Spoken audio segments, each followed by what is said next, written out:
Et pour nous parler de cette actualité, nous avons le plaisir d'avoir par téléphone Dr Mahmoud Sabet, professeur d'histoire politique. Bonjour.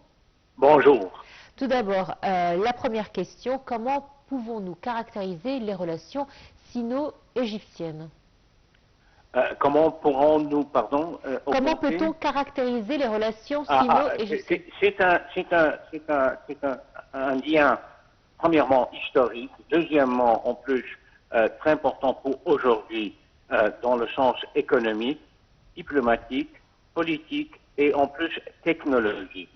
Et ça, c'est très important aussi dans ce sens. La technologie transfert entre l'Égypte et la Chine est très importante. Alors, c'est une coopération plus ou moins stratégique, vraiment. Et en plus, c'est une relation qui est en train d'être renouvelée, d'avoir des liens plus puissants avec la Chine. Docteur Mahmoud, bonjour. Bonjour. Alors, quand on parle de ces relations entre l'Égypte et la Chine, on parle de coopération, d'une part commerciale, d'autre part coopération stratégique entre les deux pays depuis quelques années, surtout avec que l'Égypte est devenue membre du BRICS à partir du 1er janvier 2024. Comment voyez-vous cette relation actuellement? Non, cette relation est très importante parce que la Chine trouve le Moyen-Orient est très important pour la Chine dans le sens économique. Actuellement, 2/3 des importations pétrolières et d'énergie viennent du Moyen-Orient pour la Chine. C'est très important pour que la Chine trouve une certaine stabilité dans la région. Oui. En plus, cette stabilité viendra seulement avec une coopération très proche dans le sens diplomatique, politique et absolument économique. La stabilité économique est très importante dans le sens d'avoir toujours des partenaires stables dans la région. En plus, il faut pas oublier quand même, il y a une certaine compétition entre l'Occident et la Chine actuelle. Et cette coopération peut bien avoir une influence sur ce lien pétrolier avec le Moyen-Orient. Alors, pour la Chine, c'est très important d'avoir des bons liens et des proches liens avec les États dans cette région. Bien sûr, l'Égypte joue sa rôle comme État dans une position très stratégique et très importante dans le monde arabe et dans le Moyen-Orient même. Exactement, c'est ce que je voulais vous poser comme question, c'est que comme les deux pays ont des intérêts de part et d'autre, c'est vrai que Pékin, pour Pékin, l'Égypte est une sorte de porte d'entrée pour discuter avec l'ensemble du monde arabo-musulman et des pays du Moyen-Orient, et c'est vrai que ces intérêts sont présents depuis plusieurs années, et les relations avec l'Égypte se sont surtout solidifiées après la guerre froide, c'est-à-dire que la Chine a un intérêt important à avoir de bonnes relations avec l'Égypte. Oui, parce que la Chine a des liens importants avec l'Afrique. Alors, et pour stabiliser aussi cette relation, elle a besoin, bien sûr, d'avoir des bonnes relations avec l'Égypte. Après tout, c'est un des portails pour l'Afrique, c'est un portail pour le monde musulman, c'est un portail pour le Moyen-Orient et le monde arabe, et en plus, c'est un portail pour l'Occident vis-à-vis la Méditerranée. Alors, oui, ça joue un rôle très très important dans cette stratégie chinoise actuellement. Oui. Et en plus, il y a bien sûr des liens historiques. L'Égypte, c'est un des premiers pays qui a reconnu la Chine communiste, et on a payé un prix très dur avec l'Occident pour cette reconnaissance à cette époque. Je vous parle de 1955-56. Ah, j'allais vous dire 1949, mais autant pour moi. Oui, depuis, c'est une des raisons que le financement pour le barrage de Assouan a été coupé par les États-Unis. C'est la reconnaissance entre l'Égypte et la Chine entre 1955-56. Et on a reconnu la Chine communiste, ça veut dire à l'époque, qui a enragé l'Occident à l'époque. C'est vrai, l'enjeu était énorme puisqu'il y avait encore l'URSS qui était présente, il y avait cette compétition entre la Chine et l'Occident, et c'est vrai que l'Égypte, avec sa diplomatie, a réussi à gagner avantage de différentes parties. Oui, absolument. C'est les premiers accords après la conférence de Bandung à l'époque et la reconnaissance du tiers-monde.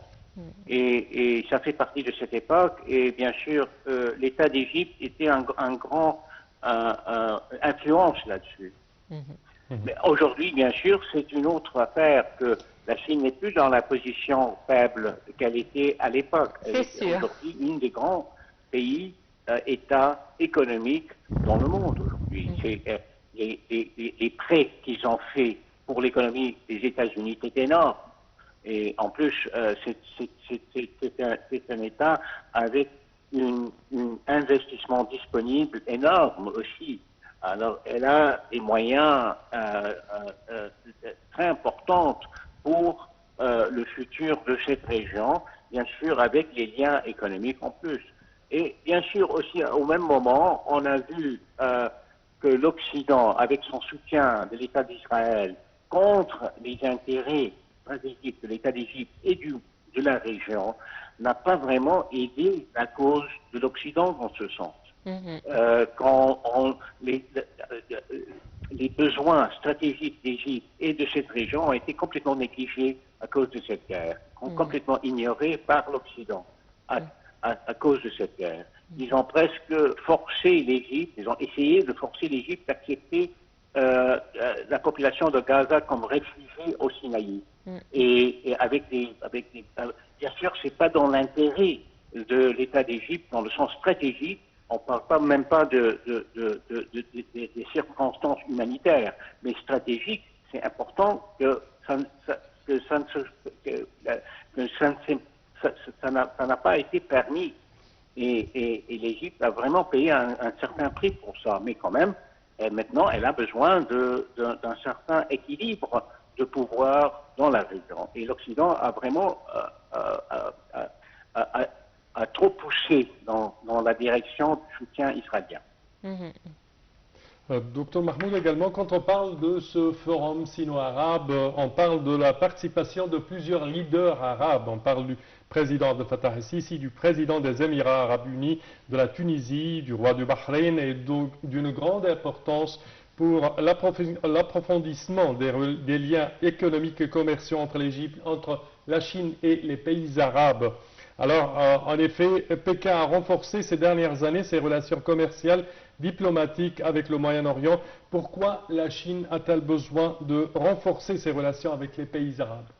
Oui, absolument, parce que les pays arabes ont reconnu aujourd'hui qu'ils ont besoin d'avoir une politique diplomatique unie vis-à-vis de ce qui se passe dans la région. Et elle a besoin aussi d'un certain soutien d'autres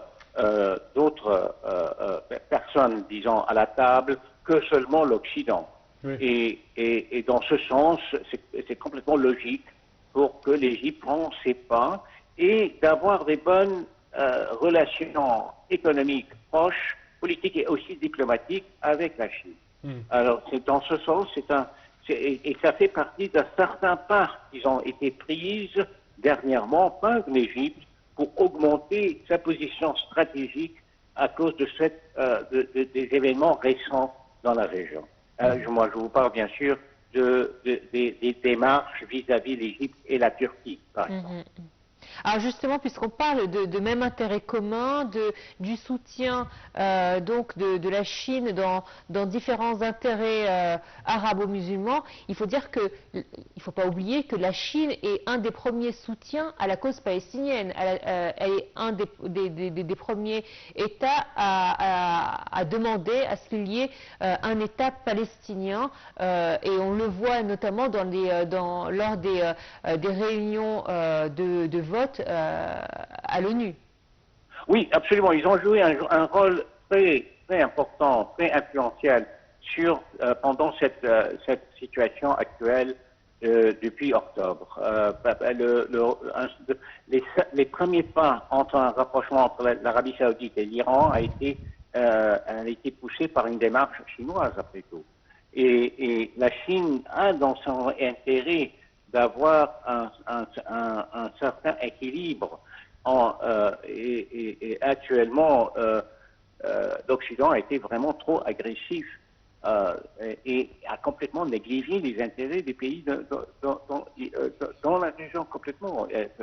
Après ce qui se passe, on ne doit pas oublier les atrocités qui sont en train d'être commises contre un peuple presque sans défense à Gaza. Et alors il y a bien sûr la position humanitaire qui a été complètement négligée par les gouvernements de l'Occident.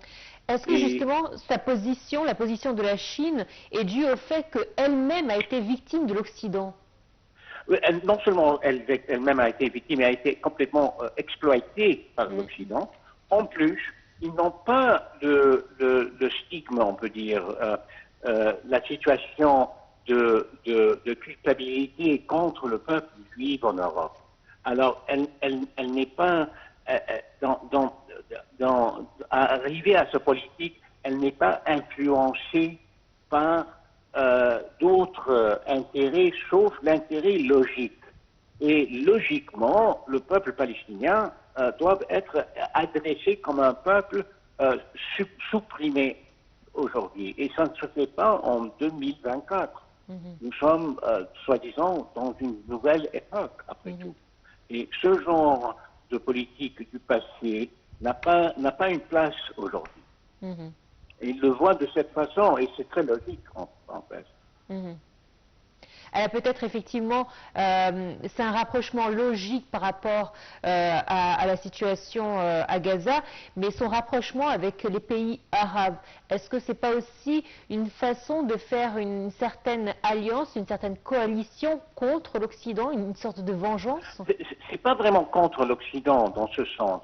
C'est plutôt contre la politique agressive dans la région. Oui. La région doit être adressée comme un égo. C'est vrai. Pas comme des anciens domestiques de l'Occident. C'est vrai.